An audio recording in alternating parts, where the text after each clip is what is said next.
Assalomu alaykum aziz vatandoshlar. Mana avtovokzaldamiz aka-ukalar. Moskvadan Toshkentga, Sankt-Peterburgdan Toshkentga, Moskvadan Chimkentga davlat tomonidan qo'yilgan avtobuslarimiz. Mana go'zal bo'lib turibdi. Oq bayir aka-ukalar. Bo'yin aka-ukalar, bo'yin. Mana aziz vatandoshlarimiz xudo xolasa Moskvadan Toshkentga qarab ketyapti. Xudo xolasa. Mana akamiz keldi. Assalomu alaykum aka. Sog'laringiz yaxshimi? Avtobuslarimiz yo'qmi?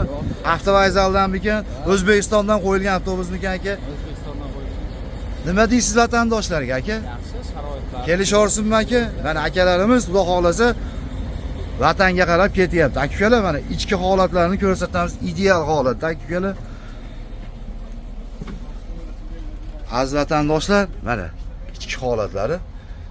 Moskva, Toshkent aka-ukalar, Sankt-Peterburg, Toshkent aka-ukalar, Moskva, Chimkentlarimiz ham bor aka-ukalar. Bemalol murojaat qilaverasizlar. Ekranlarga O'zbekiston, Rossiya nomerlarini qo'yamiz. Murojaat qilsanglar, aka-ukalar qachon ketadi, qachon qaysi kuni ketadi, reyslarda aytamiz aka-ukalar. Avtobuslarimiz ideal holatda aka-ukalar. Sog' salomat bo'linglar. Yaxshilikda ko'rishaylik aka-ukalar.